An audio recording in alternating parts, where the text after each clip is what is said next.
is here now. You haven't got any squirrels, we've got plenty of other lovely wildlife, haven't you? Yes, no squirrels, but some very, very cute wildlife pictures. Starting off with this one of a lovely mother duck and her cute ducklings there. They are just gorgeous, aren't they?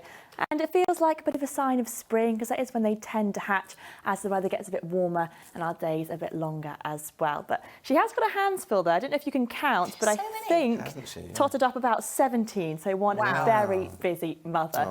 Moving on to another bird. This one here is a long-eared owl, as you can see from its distinctive features. Wonderful. Beautiful shot that Melissa's captured. Absolutely gorgeous.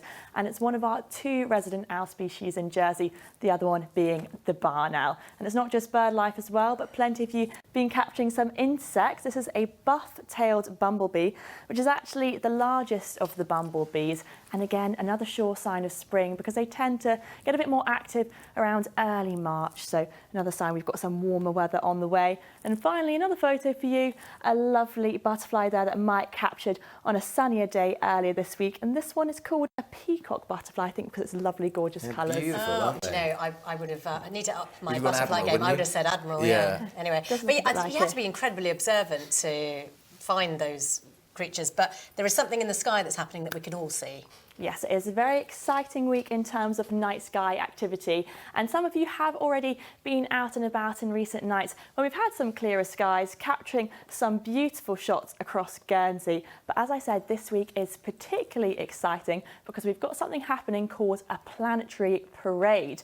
Now, this is an alignment of 7 planets all in the night sky at once. Actually, 6 were visible earlier this year, but they're now going to be joined by Mercury. Some of those will be visible with the naked eye, but for some of them, you'll need a telescope to look at. And the best time to do so is just after sunset on a clear night, away from light pollution. And it's set to peak on Friday, but you should be able to possibly see them as we approach that, so Tuesday, Wednesday and Thursday as well. And it's not unheard of for some of the planets to align, but it is pretty rare for 7 of them to do so. The next time is going to be in 2040. Yeah, so are we going to have clear night skies to see this and lovely blue ones during the day? Well, I think so. Actually, for us, it's looking pretty good. When we take a look at Friday night, this weather front is moving in, meaning it's going to be a little bit cloudy for parts of the UK and Ireland, but further south and for us, we are expecting clear skies on Friday night, which means some great viewing. And talking to Jersey Met, they think we've got some clear skies as well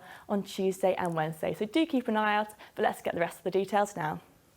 Well, we had some more lovely sunshine today, and we're not quite into spring yet, but it is beginning to feel that way, because after a slightly cloudy start, soon we saw some bluer skies as the bright weather came through. And actually, we have got more of that to come for the rest of the week. We've just got to get through tomorrow morning, when it is going to be a cloudy and a damp start with some wet weather too. Then, as we head through the day, it's going to be turning drier and brighter, and that really will set the tone for the rest of the week, as we've got high pressure building, so plenty of sunshine and some settled weather to come.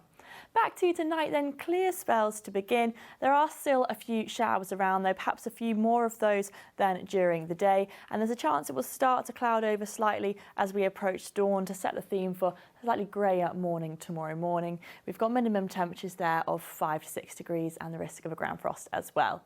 So overcast to begin tomorrow, and as I said, we've got that wet weather coming through around morning rush hour, perhaps just when you're heading into work or school. That rain should last until around midday, and we'll then get some bright and sunny skies into the afternoon. Perhaps still 1 or 2 showers around, but generally a drier picture as we head throughout the day. And similar feel temperature-wise, highs of 10 degrees, a moderate breeze, but just a little bit blustery when that weather front comes through in the morning. Let's get our times of high water then between 5 and 6 a.m, later on between 5:30 and 6:30. So taking a look at our outlook as a whole, we've got lots of fine weather to come as we are approaching spring. Once we get through the wet weather tomorrow, looking actually a good deal drier for the rest of the week and lots more sunshine on its way as well.